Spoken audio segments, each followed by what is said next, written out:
I want you to imagine something with me right now. Close your eyes if you can. Picture yourself standing in front of a massive door, the kind of door that looks like it weighs 1,000 pounds, carved from ancient wood, towering above you. Behind that door is everything you've ever wanted, every dream, every answered prayer, the love, the abundance, the health, the peace. It's all there, waiting. And here's what I need you to understand, what science is now proving with absolute certainty. That door has never been locked, not even for a moment. The only thing keeping it closed is the frequency your brain is broadcasting. You see, your skull isn't just bone-protecting grey matter. It's a radio tower, transmitting signals every single second of your existence, and the universe is responding to those signals with mathematical precision. When I first discovered this truth decades ago, people thought I was speaking poetry or religion. They called it mysticism, faith, wishful thinking. But today, right now, in laboratories across the world, neuroscientists are watching this happen in real time. They're measuring it. They're seeing exactly how alpha brainwaves, those slow, powerful pulses between 8 and 13 cycles per second, physically rewire the neural pathways in your brain and create a magnetic field that reorganizes your entire reality. This isn't motivation. This isn't positive thinking. This is neuroscience confirming what I've taught for my entire life. You are not a victim of your circumstances. You are a creator, standing at a control panel, and most people don't even know the buttons exist. Today, I'm going to show you exactly which buttons to press. I'm going to walk you through the specific, scientifically validated process that allows you to slip into alpha state, reprogram the subconscious mind that's been running your life on autopilot, and quite literally sculpt new neural circuits that make success, love, and abundance as natural to you as breathing. But I need you to do something for me. I need you to set aside everything you think you know about how life works, just for the next hour.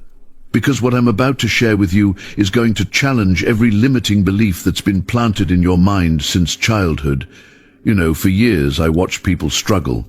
Good people, honest, hard-working people who prayed and hoped and wished with all their might for change, yet nothing moved. Same job, same relationships, same bank account, same pain, and the tragedy wasn't that they lacked faith or desire. The tragedy was that nobody ever taught them the operating system of their own mind.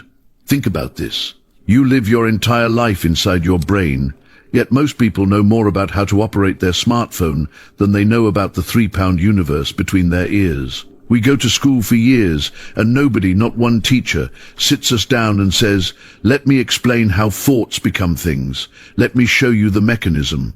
So people keep pushing. They use willpower. They try to force change through conscious effort alone, not understanding that the conscious mind controls maybe 5% of your behavior.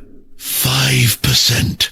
The other 95%. That belongs to the subconscious. It's like trying to change the direction of a massive ship by blowing on the sail while the engine below deck is running full speed in the opposite direction. You're not going to get where you want to go, and you're going to exhaust yourself trying. Now, here's where it gets beautiful. Here's where science and spirituality shake hands and smile at each other. Neuroscientists have discovered that when your brain produces alpha waves, something miraculous happens. The critical factor, that bouncer at the door of your subconscious that normally blocks new ideas and says, "Nope, this doesn't match our existing programming," that bouncer takes a break. He steps aside. And suddenly, the subconscious mind becomes suggestible, receptive, plastic, ready to be reshaped. In alpha state, you're not fighting against years of conditioning. You're gently, powerfully, naturally installing new software. Let me tell you what's happening inside your skull right now. Your brain contains roughly 86 billion neurons. Imagine them like a massive city, the most complex structure in the known universe, constantly lighting up with electrical signals, communicating through chemicals, building highways of connection. Every thought you think, every emotion you feel, every memory you hold, it's all encoded in the patterns of these neurons firing together. Scientists have a saying, neurons that fire together, wire together. This is called neuroplasticity, and it's perhaps the most hopeful discovery in modern neuroscience. It means your brain is never fixed, never permanent, never stuck. At any age, at any stage, you can build new neural pathways. You can quite literally change the physical structure of your brain through focused thought. Now, your brain operates at different frequencies depending on what you're doing. When you're anxious, stressed, rushing through your day, you're in beta waves. That's 13 to 30 cycles per second. Everything's fast, reactive, survival-oriented. The world feels like a problem to be solved. But when you close your eyes, take a deep breath, and begin to relax, something shifts. Your brainwaves slow down. You drop into alpha, 8 to 13 cycles per second. This is the frequency of creativity, meditation, daydreaming. It's the state you're in right before you fall asleep and right as you wake up. And here's the key. In alpha state, the bridge between your conscious and subconscious mind opens wide. Messages can travel both directions freely. I discovered this truth not in a laboratory, but in the laboratory of human suffering and transformation. For decades, I worked with people who came to me broken, ill, bankrupt, hopeless, people who had tried everything else. And I watched again and again as those who learned to enter alpha state and impress new ideas upon their subconscious mind experienced changes that others called miraculous. But they weren't miracles. They were principles in action. Natural laws operating exactly as they're designed to operate.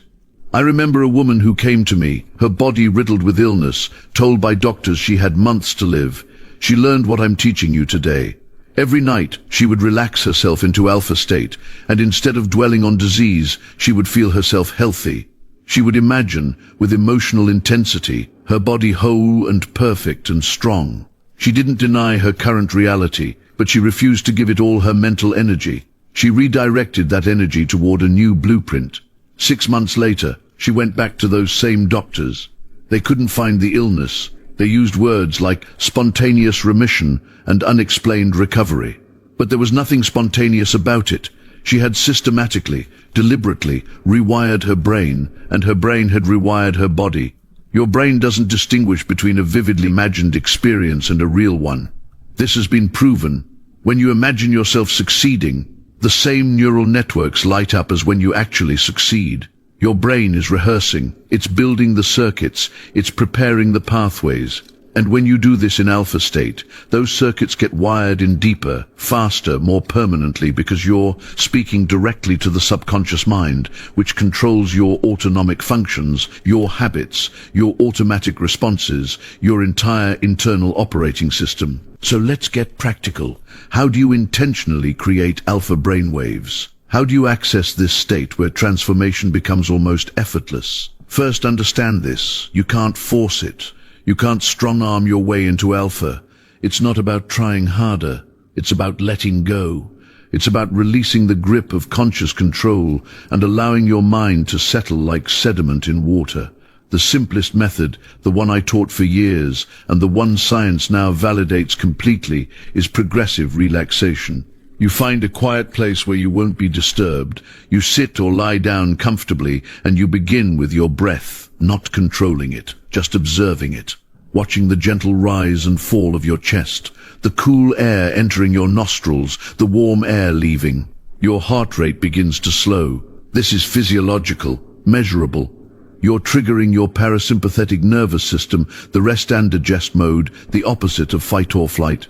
Then you systematically relax every part of your body. Start at your toes. Tell them to relax. Feel the tension draining away like water flowing downhill. Move to your feet, your ankles, your calves, up through your knees, your thighs, your hips. With each area, you're sending a signal to your brain. We're safe now. There's no emergency. You can power down the stress systems. By the time you've moved through your entire body, relaxing your belly, your chest, your shoulders, your neck, your face, your scalp, something profound has happened. Your brainwaves have shifted. You're floating in alpha. Scientists can measure this with an EEG. They can see the change in frequency. And in this state, you're now ready to plant new seeds in the fertile soil of your subconscious mind. This is where most people, even those who meditate, miss the opportunity. They relax, they feel peaceful, and then they either fall asleep or they get up and go about their day. But relaxation is only the doorway. It's not the destination. Once you're in alpha, Once that doorway between conscious and subconscious is open, you must be intentional about what you're impressing upon the deeper mind. This is where imagination becomes the most powerful tool you possess. Your subconscious mind thinks in pictures, feelings, and sensory experiences. It doesn't respond well to abstract words or logical arguments. You can't convince it with reasoning, but you can show it a new reality, and if you show it a new reality, and if you show it with enough sensory detail and emotional intensity, it will accept that reality as instruction, as blueprint, as the new program to execute. Let's say you want financial abundance. You've been struggling with money for years. There's a deep groove in your neural pathways that says, money is hard, I never have enough, I'm not good with finances. That groove was carved by repetition. Every time you worried about a bill, every time you checked your bank account with anxiety, every time you told yourself a story about scarcity, you deepened that groove. But grooves can be redirected. New pathways can be built. So in your alpha state, you don't sit there thinking about money or trying to figure out how it will come. Instead, you construct a vivid, sensory-rich scene that implies wealth has already arrived. Maybe you imagine yourself holding a bank statement and you feel the paper in your hands. You see the numbers that represent abundance. You feel the relief, the joy, the gratitude flooding your body. You might hear someone congratulate you. You might smell success, taste celebration. The more senses you involve, the more real it becomes to your subconscious. Now here's what happens next, and this is where neuroscience gets really exciting. When you repeatedly imagine this scene in alpha state, your brain begins to fire neurons in new patterns. Those neurons start to wire together. At first, it's like walking through tall grass. There's resistance. The path isn't clear. Your old neural pathways, the ones that lead to lack and struggle, those are like superhighways. They've been traveled thousands of times, but every time you practice your new scene, you're trampling down that grass. You're making the path clearer, and simultaneously something else is happening. The old pathways, the ones you're no longer using, they begin to weaken. This is called synaptic pruning. Your brain is efficient. It doesn't maintain connections that aren't being used. So the neural circuits that supported your old identity, your old limitations, they start to dissolve. This isn't metaphor. This is measurable biological change. Scientists can literally watch brains rewire in fMRI machines. They can see when someone has practiced a new skill or adopted a new thought pattern, the physical structure changes. Gray matter density increases in certain areas. Connections strengthen or weaken based on use. You are not the same person you were a month ago, neurologically speaking. The question is, are you changing by default or by design? I've seen this principle transform lives in every area imaginable. Health, wealth, relationships, career, creativity. The mechanism is always the same. Relax into alpha, bypass the critical factor, impress a new idea on the subconscious with sensory vividness and emotional intensity. Repeat until the new neural pathways become the dominant circuits. I knew a man, a writer, who had been blocked for 3 years. Couldn't write a word. He'd sit at his desk and feel anxiety crush his chest. The neural pathway connecting writing to pain and failure was deeply grooved. I taught him to enter alpha state twice daily, and in that state, to imagine himself writing with joy and ease, to feel the keys beneath his fingers, to see words flowing onto the page, to experience the satisfaction of creation. He didn't try to figure out what to write. He didn't analyze his block. He simply rehearsed a new neural pattern. Within 2 weeks, he was writing again. Within 2 months, he'd completed a manuscript. His brain had literally built new associations. The old circuit weakened, the new circuit strengthened. Writing was no longer connected to suffering in his neural network. It started to feel good, it started to feel natural, and the more he practiced, the more automatic it became. This is the principle at work in your life right now, whether you're aware of it or not. Your brain is constantly forming new pathways, constantly reinforcing what you repeat, constantly becoming what you practice. If you practice anxiety, you get better at anxiety. If you practice confidence, you get better at confidence. If you practice telling yourself, I can't do this, you wire that belief deeper into your neurology. If you practice telling yourself, I'm learning and growing, you wire that belief instead. The question isn't whether your brain is being shaped, The question is, are you shaping it intentionally or are you letting old patterns shape it by default? Let me share something that changed my understanding of this completely. I once worked with a woman who had severe public speaking anxiety. She was brilliant, accomplished, well-respected in her field, but put her in front of an audience and her body would betray her. Trembling hands, racing heart, a voice that couldn't find its strength. She told me she'd been this way since high school when she'd forgotten her lines in a school play. One moment of embarrassment, decades of conditioning. I asked her to try something. I asked her to spend 5 minutes every morning visualizing herself speaking confidently, not just imagining the outcome, but feeling it in her body. The calm breath, the steady voice, the warmth of connection with her audience. She was skeptical. "That's it?" she asked. "Just imagine it?" "Just imagine it," I said. "But do it with feeling. Do it with belief. Do it every single day." 3 months later, she delivered a presentation to 200 people.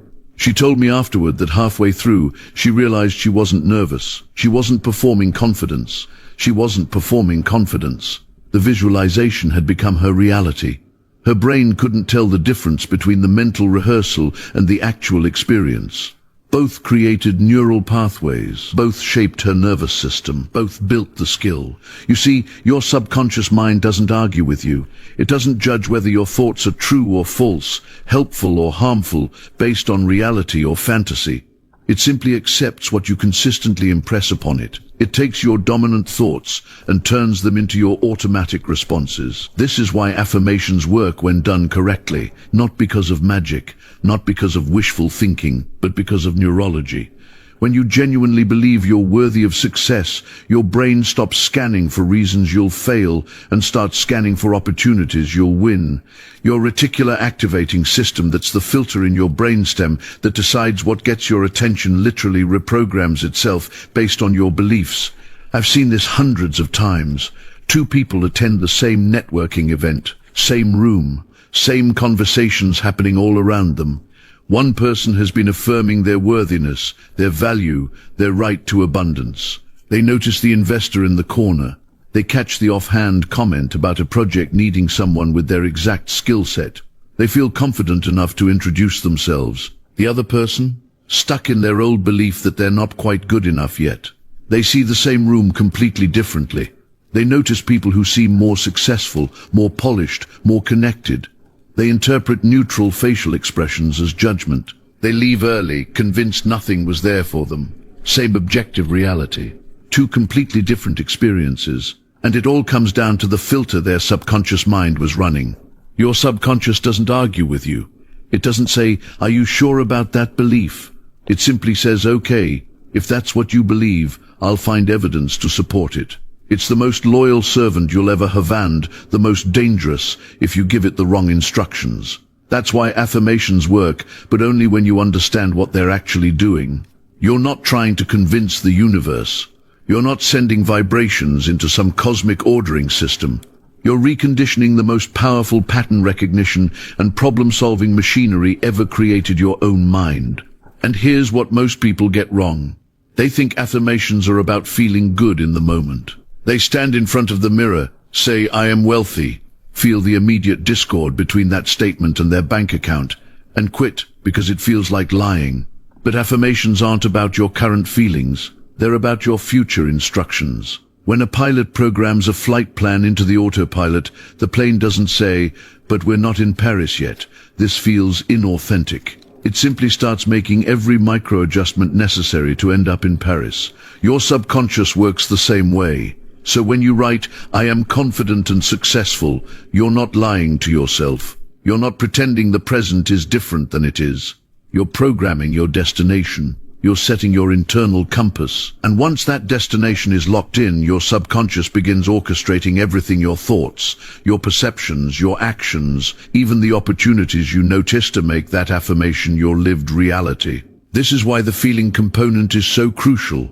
When you write, "I am wealthy," while feeling poor, resentful, or desperate, you're sending mixed signals. It's like programming Paris into the autopilot while simultaneously yanking the controls toward London. The subconscious responds to the dominant emotional instruction, not just the words. But when you write, "I am wealthy," and you pause, Close your eyes and genuinely feel what wealth would feel like: the security, the freedom, the gratitude, the expansiveness. You're giving clear, congruent instructions. You're aligning the conscious desire with subconscious acceptance, and that's when the magic happens. Let me share something I've observed over decades of teaching this.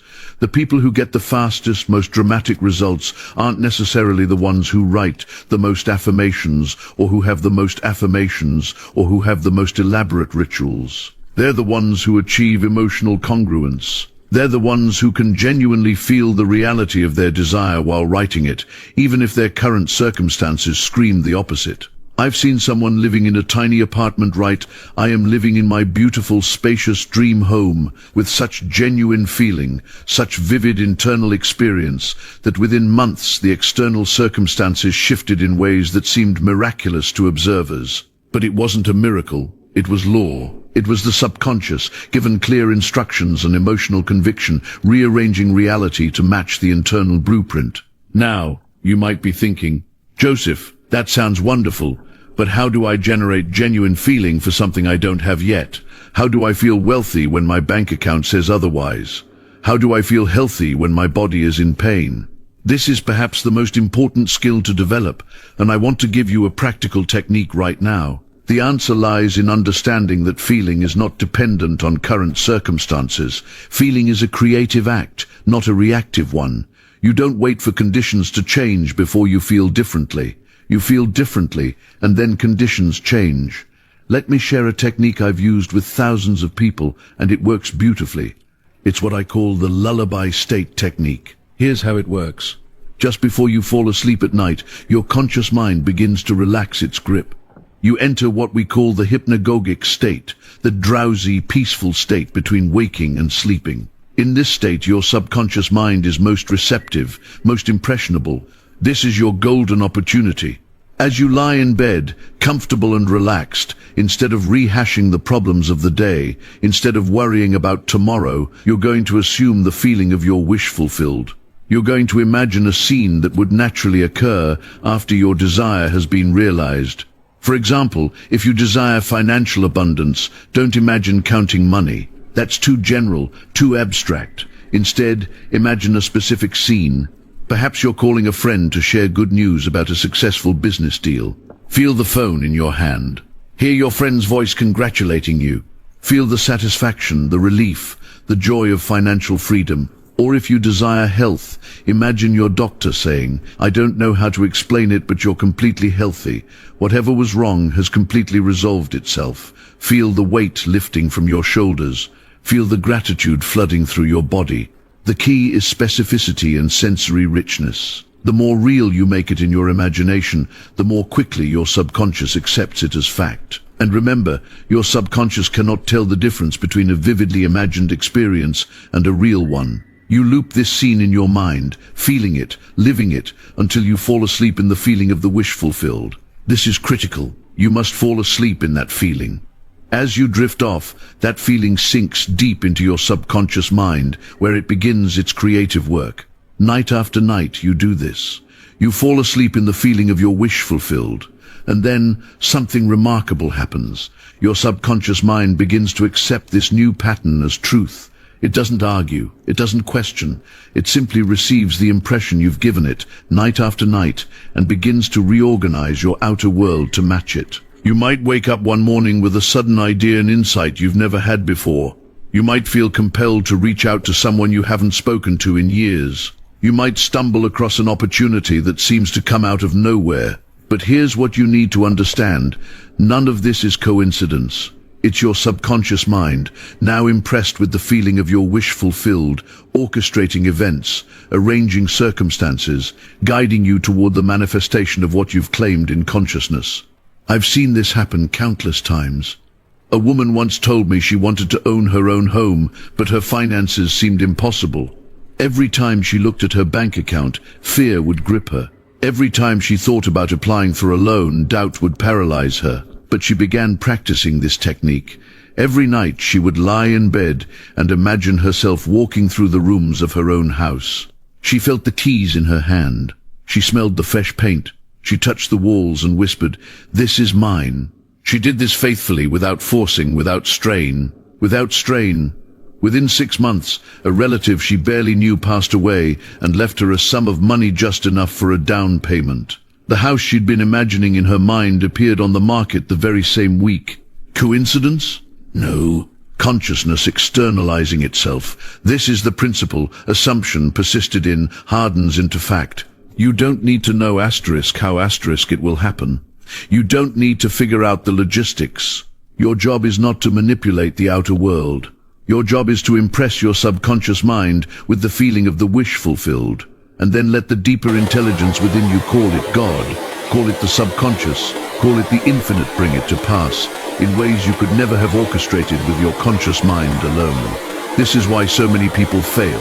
They pray, they visualize, they affirm, and then they spend the rest of the day worrying about how it will happen. They look at their bank account and say, but where will the money come from? They think about their diagnosis and say, but the doctors said it's incurable. They imagine the relationship they want and then immediately think, but I don't even know anyone like that. And in doing so, they cancel out their own prayer. You see, worry is prayer in reverse. When you worry, you are impressing your subconscious with images of lack, failure, and limitation. And your subconscious doesn't judge. It doesn't say, oh, this is just worry, I'll ignore it. No, it accepts it as instruction. It begins to create conditions that match your dominant mental attitude.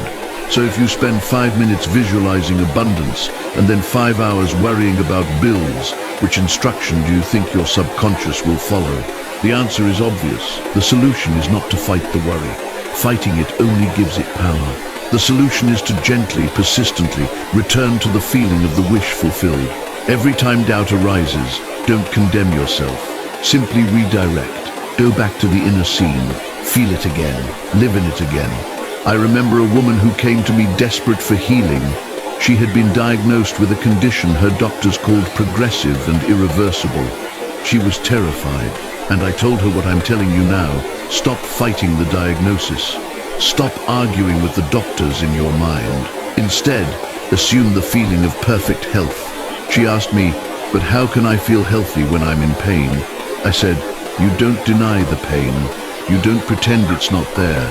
But you also don't give it the final word. Before you sleep, enter into a state where you feel yourself whole, vital and free. Hear a friend congratulating you on your recovery. Feel the relief and joy of being well. And when the mind accepts that's seen as real in the drowsy state before sleep, your subconscious begins immediately to reorganize your body, your cells, your immune system, your vital forces, all moving in harmony toward that accepted end. This is not magic. This is law, the law of mind. Let me share with you another extraordinary case that demonstrates this principle. A businessman came to me years ago, crushed under the weight of financial failure. His company had collapsed. Creditors were pursuing him. He saw no way forward. Every door seemed closed. I asked him one simple question. Can you imagine yourself prosperous? He hesitated. Then he said, I can try. That trying was enough to begin with. Each night, I instructed him to feel the naturalness of financial freedom. Not to beg, not to plead with God or the universe, but simply to assume the feeling of wealth restored. To imagine writing checks with ease. To feel gratitude for resources flowing to him. To sense the relief and confidence of solvency. He practiced this faithfully for several weeks. Then something remarkable happened. An old business contact he hadn't spoken with in years reached out unexpectedly with an opportunity. An investor heard of his previous work and wanted to partner with him. Doors that were invisible suddenly appeared. Resources materialized from directions he never anticipated. Within 6 months, he wasn't just solvent, he was thriving. Was this coincidence? Was this luck? No. This was subconscious reorganization of his world according to an accepted mental pattern. You see, your subconscious mind doesn't just govern your body, it also governs your relationship with the outer world. When you change your inner conversations, when you change your habitual feeling tone, the circumstances and conditions of your life must rearrange themselves to reflect that change. This is why two people can live in the same city, work in the same field, have similar backgrounds, and one flourishes while the other struggles. The difference is not in their external conditions. The difference is in their inner mental atmosphere, their habitual dwelling place in consciousness. Let me tell you about a woman who came to me years ago, broken and bewildered. She had lost everything: her savings, her home, her confidence. She asked me, "Dr. Murphy, why does God punish me? What have I done to deserve this?" I looked at her and said gently, "God is not punishing you. You have been punishing yourself." She was shocked, but as we talked, the truth emerged. For years she had lived in fear.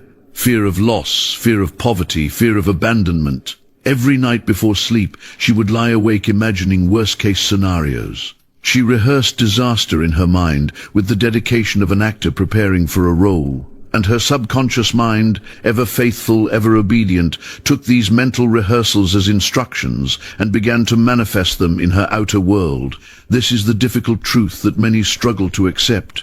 We are not victims of life. We are architects of our experience. Every circumstance you face today is the externalization of beliefs you have held perhaps unconsciously for weeks, months, or years. Now, before you protest, let me clarify. I am not saying that you consciously wanted your problems.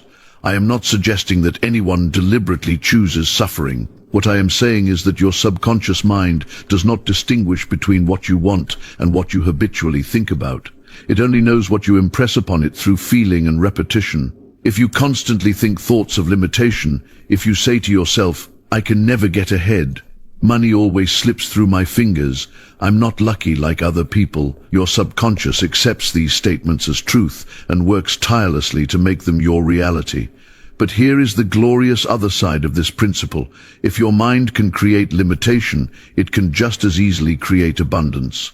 If it can manifest illness, it can manifest health. If it can produce failure, it can produce success. The same law that has been working against you can begin working for you the moment you change the direction of your thinking.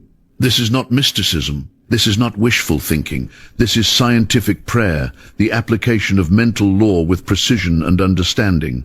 Consider the soil in a garden. The soil does not care what you plant.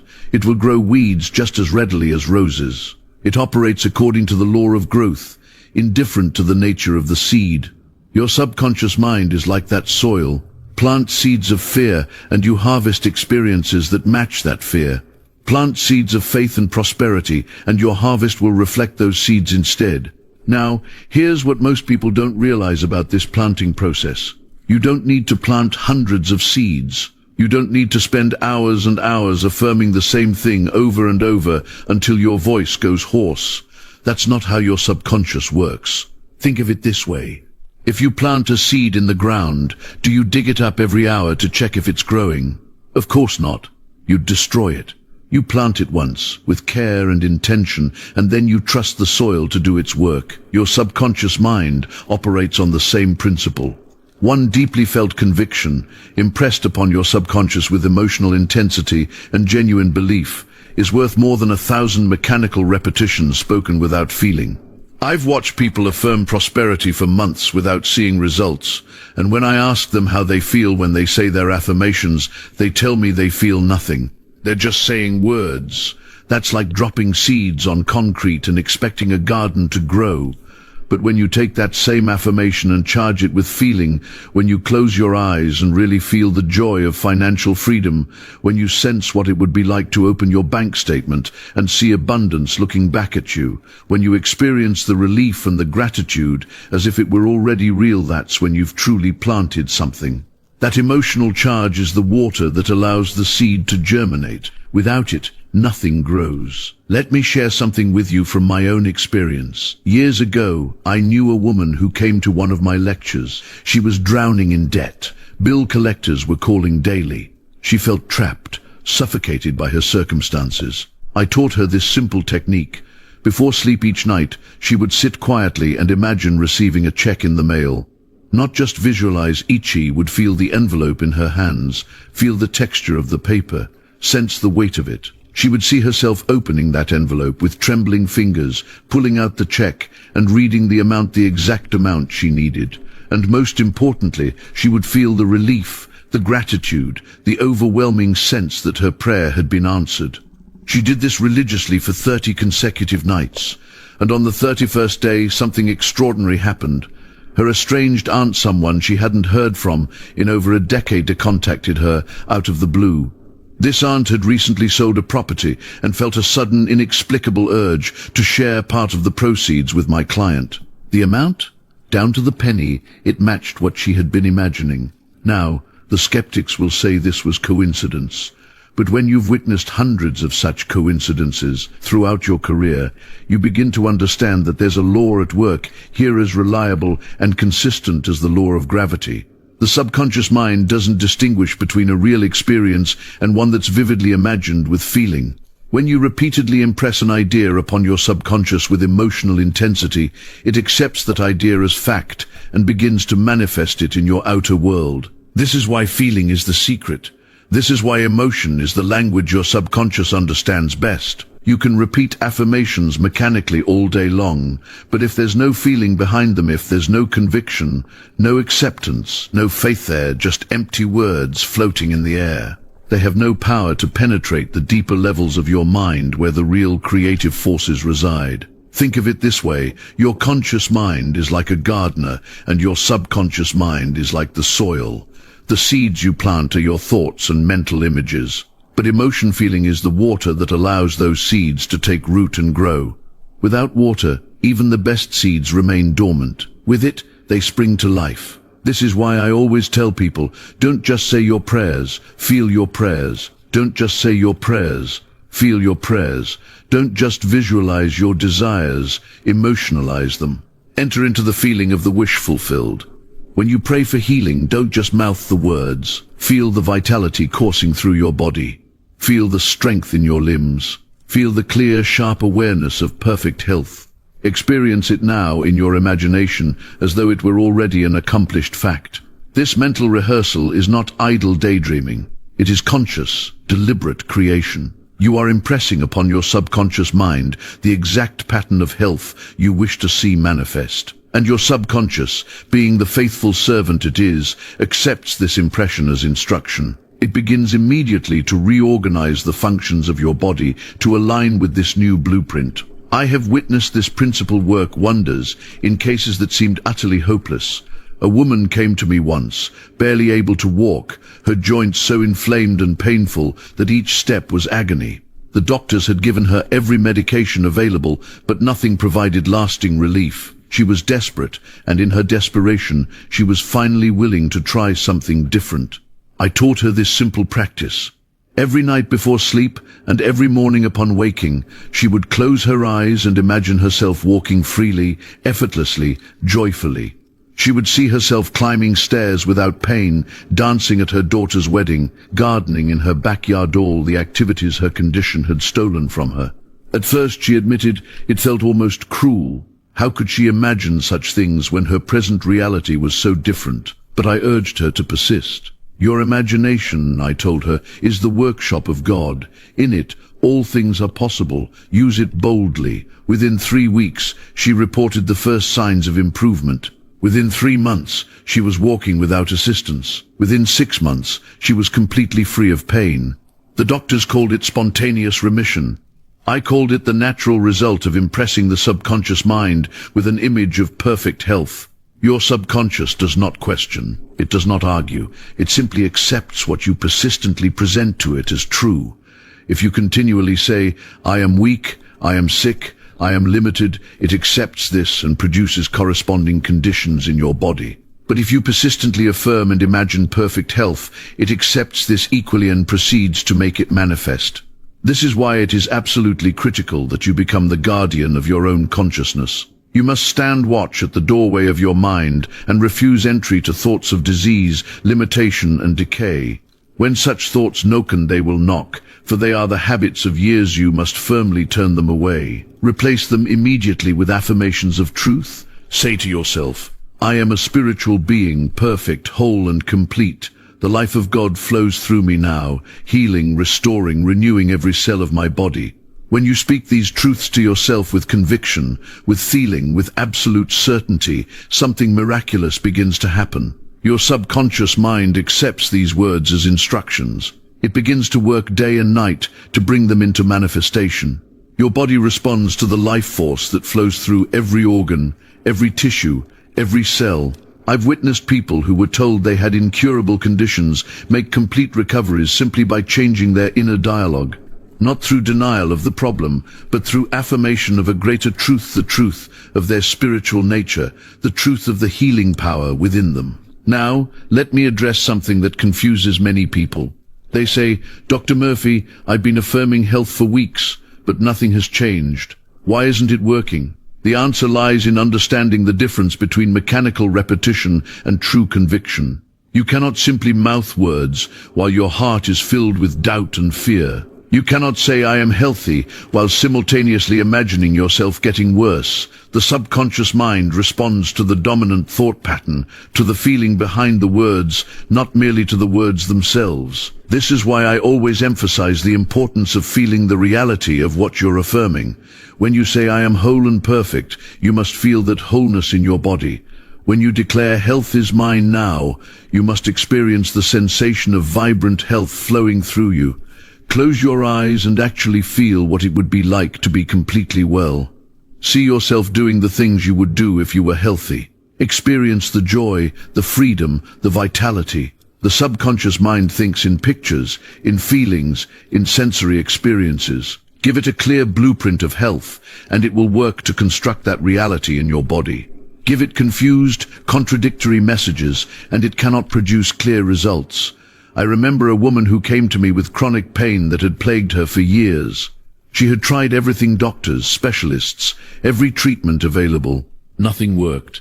When I spoke with her, I discovered that she had been visualizing her pain constantly, talking about it to everyone she met, rehearsing it mentally from morning until night. I taught her a simple technique. Every time she became aware of the pain, instead of fighting it or fearing it, she was to immediately turn her attention to a mental picture of herself completely free, completely well, dancing, moving with ease and grace. She was to feel the joy of that freedom, to give thanks for her healing as though it had already occurred.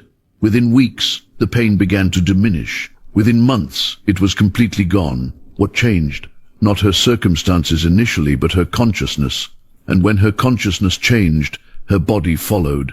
This is the principle that governs all healing, all transformation, all miracles you will ever witness or experience. Consciousness is cause, everything else is effect. Now, some of you might be thinking, but Dr. Murphy, what about medicine? What about surgery? What about treatment? And I say to you, these things have their place. I am not advocating you ignore proper medical care. But understand what is really happening when healing occurs through any means. The medicine, the surgery, the treatment, these are channels through which your subconscious mind operates. They are the means, not the cause. The real healing power is within you. It always has been. The doctor dresses the wound, but God heals it. This is an ancient truth that modern medicine is only beginning to understand. I've seen people recover from the same illness with completely different treatments. I've seen people fail to recover despite the most advanced medical intervention. What makes the difference? The consciousness of the patient, their belief, their acceptance, their inner conviction. When you believe the treatment will work, when you trust the process, when you align your consciousness with health and wholeness, that's when healing happens. The treatment becomes the pathway through which your own infinite healing power flows. But you must remove the blocks. You must stop the negative imaging. You must cease the fearful thinking that says, I'll never get better. This is too serious. My condition is permanent. Every time you say these things, you are impressing your subconscious mind with the pattern of disease. You are actually strengthening the very condition you want to eliminate. You are pouring mental and emotional energy into the mold of sickness. Instead, begin to construct a new mold. Create a mental pattern of perfect health. See yourself whole, vital, energetic. Feel what it would feel like to have perfect health flowing through every cell of your body. Do this morning and night, before you sleep and upon waking. These are the times when your subconscious mind is most receptive, most impressionable. In these twilight states between waking and sleeping, the critical rational mind relaxes its guard, and you can slip your new patterns directly into the subconscious. Speak to your body with love and authority. Say, every cell in my body is being restored to perfect health. My body knows how to heal itself, and it is doing so now. Divine intelligence governs every function of my being. And as you affirm this truth consistently, something remarkable begins to happen. You'll notice changes subtle at first, then undeniable. Perhaps you'll wake one morning with less pain, more energy, a lightness you haven't felt in months. These aren't coincidences. They're the natural result of your mind's communion with the infinite healing presence within you. I've witnessed people transform their health through this practice in ways that astounded medical professionals. A man with chronic digestive issues that had plagued him for years found complete relief after 3 weeks of nightly healing affirmations. A woman facing surgery for a condition doctors considered inevitable watched it resolve naturally. Her physician called it spontaneous remission. I call it the expected outcome when you align with the healing principle that created your body in the first place. Your body wants to be well. Health is its natural state. Disease is a disruption, an interference with the normal flow of life through your being. When you remove mental blocks, the fear, the worry, the dwelling on symptoms, you allow this flow to restore itself. You become a clear channel for healing power. Now, let me address something important. I'm not suggesting you ignore medical care or professional guidance. Use every resource available to you. But recognize that even the finest treatments work through your body's own healing mechanisms. The medicine supports, but your subconscious heals. The two work together beautifully when you believe in your body's recuperative power. Think of yourself as a partner in your healing, not a passive recipient. You're not waiting for something external to fix you. You're activating the healing intelligence already present in every cell, tissue, and organ. You're reminding your body of what it already knows how to do. As you continue this practice, extend it beyond yourself. Pray for the healing of others with the same conviction you hold for your own health. See them whole, vibrant, radiating wellness. This doesn't diminish your own healing, it amplifies it. The healing current flowing through you strengthens as you direct it toward others. Your subconscious mind doesn't recognize separation the way your conscious mind does. When you pray for another's healing, you're not dividing your energy or expanding your capacity to receive and transmit the healing principle. Think of it like a muscle that grows stronger with use. Every prayer for another's wellness exercises your faith, deepens your connection to the infinite healing presence. I've witnessed this countless times. A woman struggling with chronic pain began praying daily for her sister's recovery from surgery. Within weeks, her own pain diminished significantly. She didn't understand why at first, until she realized in affirming healing for her sister, she was affirming the principle of healing itself. And that principle, being universal, responded in her own body as well. The prayers that heal others are simple and sincere. You don't need elaborate rituals or special words. Simply hold the person in your awareness and affirm. The infinite healing presence that created you now restores you to perfect health. Every cell in your body responds to this divine pattern of wholeness. You are healed, made whole, and vibrant with life. Feel the truth of these words as you speak them. See the person radiant with health, not as a future possibility, but as a present reality in the invisible realm where all healing originates. Your conviction becomes the channel through which healing flows to them. But here's something crucial to understand. You cannot heal anyone who doesn't want to be healed. You cannot override another person's subconscious acceptance or rejection of wellness. What you can do is hold the vision of their perfection so clearly that it becomes easier for them to accept it themselves. You become a mirror reflecting back to them their true nature whole, complete, radiating with divine life. Some people are deeply attached to their illness. It gives them attention, excuses them from responsibilities, or validates their identity as a sufferer. Your prayers cannot force healing upon such resistance, but they can plant seeds. They can create an atmosphere of possibility. They can remind the person's deeper mind that wellness is available, that healing is their natural state. So pray without attachment to outcomes. Pray knowing you've done your spiritual work, then release it completely. And always remember, when praying for another person, their free will is sovereign. Your prayer doesn't override their consciousness. It doesn't force healing upon them. What it doesn't force healing upon them. What it does is create a supportive atmosphere. It sends love, light, and spiritual nourishment into the field around them. Whether they accept it, whether they draw from it, that's between them and the infinite. You're not responsible for their healing. You're responsible for your consciousness. There's a beautiful freedom in that. You do what you can from a place of love, then you let go. You trust the process. You trust life itself. Now, let's shift gears slightly and talk about something equally important, the prayers you don't say out loud. I'm talking about the silent judgments, the criticisms, the resentments you hold in your heart toward people who are sick or struggling. These are prayers too. They're negative prayers, and they have power. If you look at someone who's ill and you think, well, they brought this on themselves, or they never took care of their health, or they deserve this because of how they lived, you are praying against them. You're reinforcing the very condition you say you want them to overcome. You're adding weight to the problem instead of lifting it. I know this sounds harsh, but it's true. Your judgments are not neutral. Your thoughts carry energy. And when you think judgmentally about another person, especially someone who's suffering, you're contributing, however subtly, to the spiritual atmosphere around them. This doesn't mean you have to agree with their choices. It doesn't mean you ignore reality or pretend everything is fine when it's not. But it does mean you stop condemning. Condemnation closes the door to healing. Compassion opens it. And here's the thing, if you find yourself constantly judging others for their illnesses or problems, it's a sign that you're carrying fear. Deep down, you're afraid the same thing could happen to you. So you create distance. You blame them to protect yourself.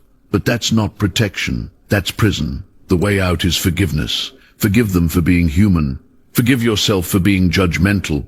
Then choose a higher thought. You see, forgiveness is not about condoning bad behavior. It's not about pretending the hurt never happened.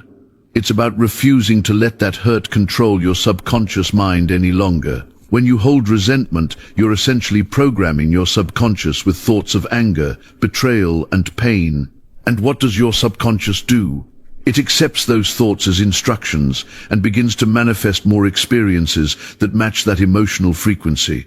This is why people who harbor deep resentments often find themselves in repeated patterns of conflict.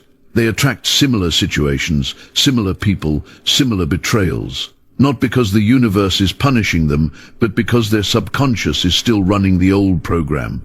I once counseled a man who couldn't understand why every business partnership he entered ended in disappointment. He would find investors, start with enthusiasm, and within months feel betrayed and undermined. When we explored his history, we discovered his father had promised to fund his first business venture and backed out at the last moment. The man had never forgiven his father. That unhealed wound became a pattern in his subconscious mind, attracting experiences that mirrored the original pain. The moment he truly forgave his father, not with words, but with genuine release in his heart, his business relationships transformed. Within 6 months, he entered a partnership that flourished beyond his expectations. Here's what I want you to understand. Forgiveness is a selfish act, in the most beautiful sense of the word. You don't forgive for them. You forgive for you. You forgive to free yourself from the prison of your own negative thoughts. Tonight, before you sleep, bring to mind anyone who has hurt you. See their face clearly. Now say these words, either aloud or in your mind. I fully and freely forgive you. I release you and I release this. I wish for you all the good that I wish for myself.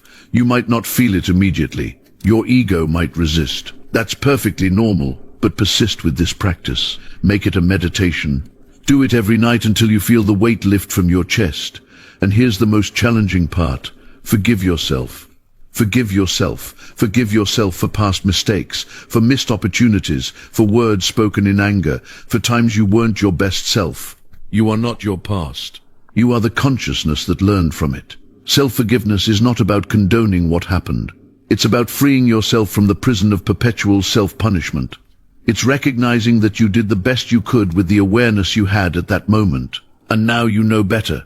Now you are better. Every night before sleep, speak these words to yourself. I completely forgive myself. I release all guilt, all shame, all self-condemnation. I am free. Feel the weight lifting. Feel the chains dissolving. Your subconscious mind accepts this declaration and begins the healing work while you sleep. And here's something profoundly important. Forgive others, not because they deserve it, but because you deserve peace.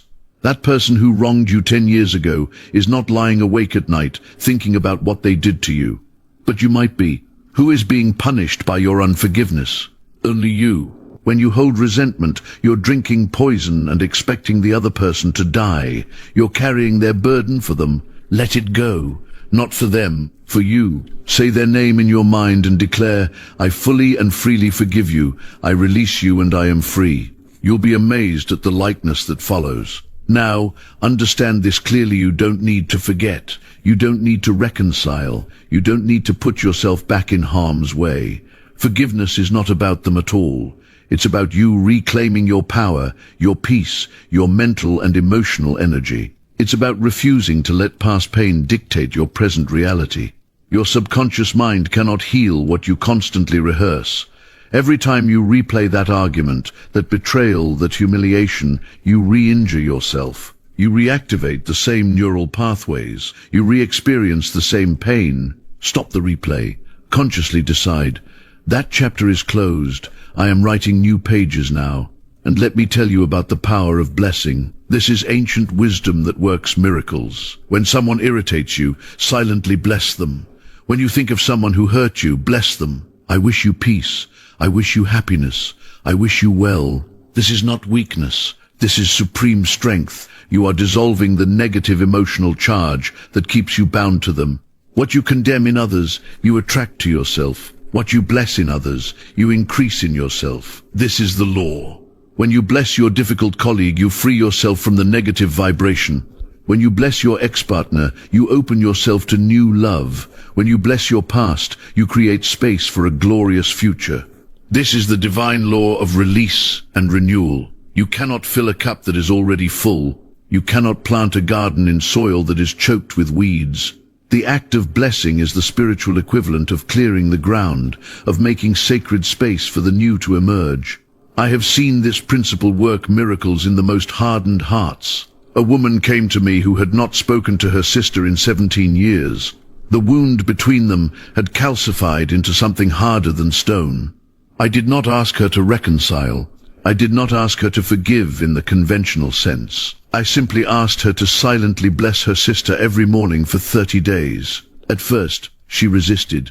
Why should I bless someone who hurt me so deeply? She demanded. I explained that the blessing was not for her sister, it was for her own liberation. Every day she held that resentment. She was drinking poison and expecting her sister to die from it. She agreed to try. Each morning she would close her eyes